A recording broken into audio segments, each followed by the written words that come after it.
So Sunday, I talked about Joshua chapter 3, when it was time for Israel to go in and possess their inheritance.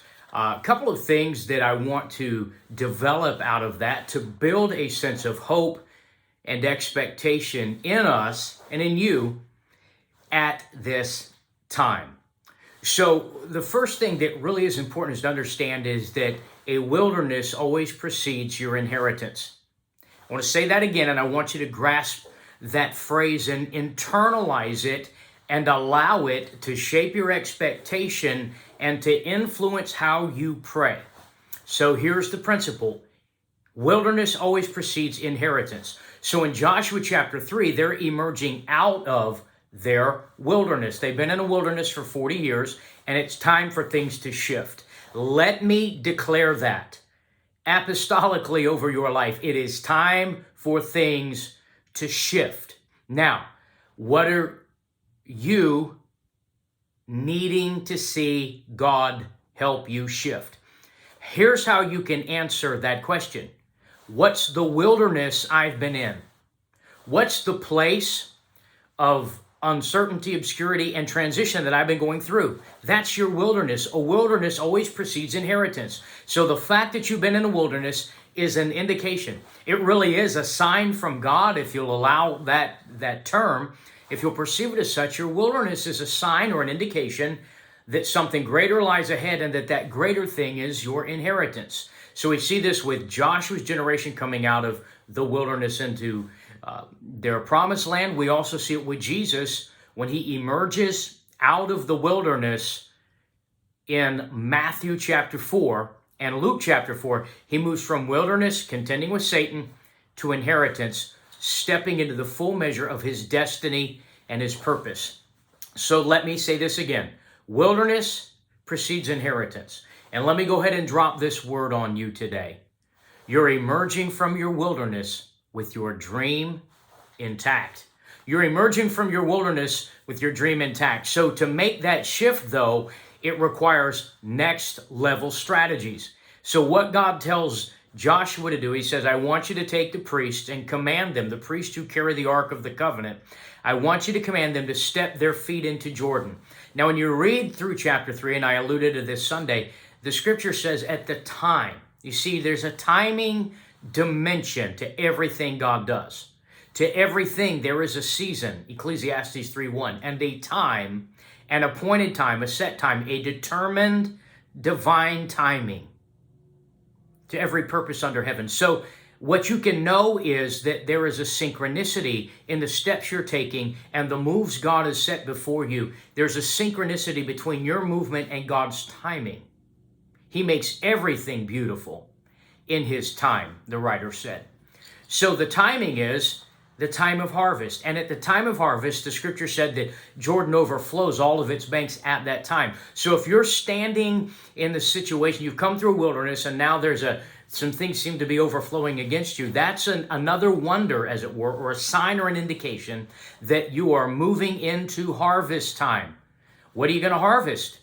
What you're going to harvest is a new dimension of the inheritance and purpose God has set before your life. Your life is kissed with destiny. Your life is rich with purpose. Your life carries heaven's favor for inheritance and next level movement. So we see this in Joshua chapter 3. And the commandment is that the priests take the covenant and carry it, or the Ark of the Covenant, representing God's covenant with them. Covenant presence and covenant preservation. I want to say that again. Two phrases I want you to grasp. Let them resonate in your spirit. Covenant presence, that's what the ark represents. God saying, I'm going before you. I'm making a way in the waves. I'm making a way where there doesn't seem to be a way. And for every barrier to your inheritance, my presence and my covenant presence are going to become the bridge. I am your bridge. I will bridge the gap between where you are and where you need to be. I will bridge the gap between your wilderness and your inheritance. I will bridge the gap between what you need and the resources I have connected you to. I will bridge the gap. And I'll do it through strategies that invoke my covenant to make them happen. God never forgets his covenant with us. So this is powerful symbolism. It's another sign and a wonder that God's giving us. And my covenant has already gone before you. So, but the priests represent us. We have been made, the book says in Revelation, the book of Revelation, kings and priests to God. So the priesthood means our place in spiritual leadership, in worship, in the earth. And we carry the covenant, and they carry it on their shoulders. They've got sticks that run through hoops or rings at each corner and in the center of the covenant. And it rests on them. And then God said, here's what they're to do. As the covenant rests on them, they are to step into the waters. And when their feet get wet, when their feet get into the waters of the River Jordan, they need then to take a stand and rest in me. So as I wrap this up today, here's what I want to tell you. You are covered by the covenant. The covenant of God rests on your life. You take that covenant rest, covenant presence, and you step forward in forward movement, and you take your stand in the middle of the things that seem to be overflowing against you, moving forward with an expectation that I'm emerging out of my wilderness with my dream intact. I am stepping into my inheritance. I'm moving forward, not backward. I'm stepping into victories and great gains. There are wins that are ahead of me. That's got to be your expectation, because covenant presence brings about covenant preservation.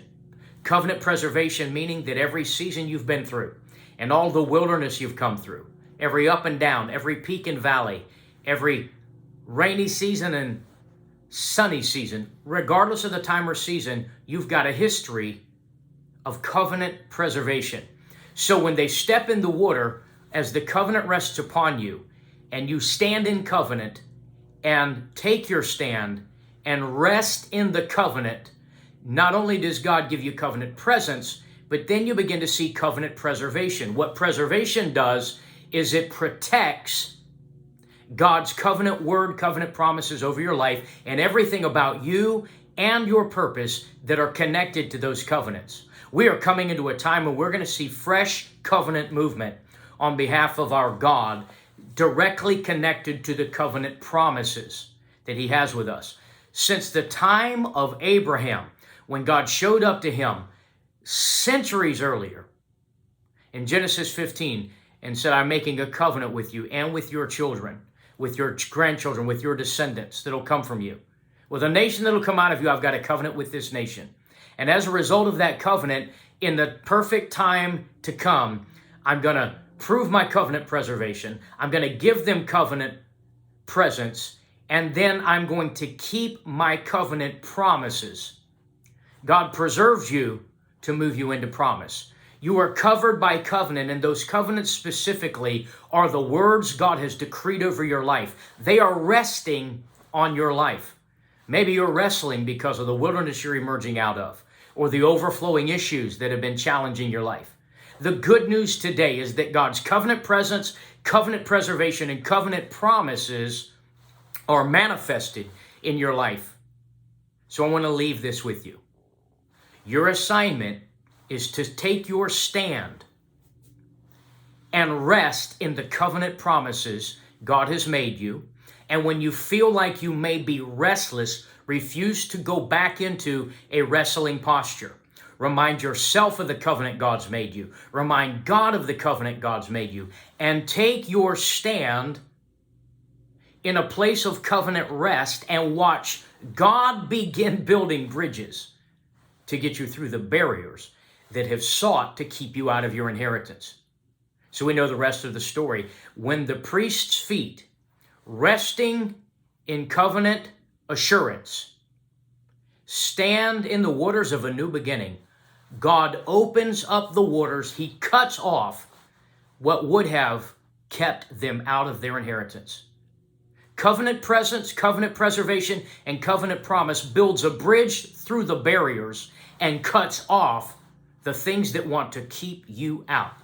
My prayer for your life today is you'll find a brand new dimension of rest in your heart and spirit, that your mind, your emotions, your thoughts, your feelings, even your body be at rest with the covenant promises, the covenant presence, and the covenant preservation of God.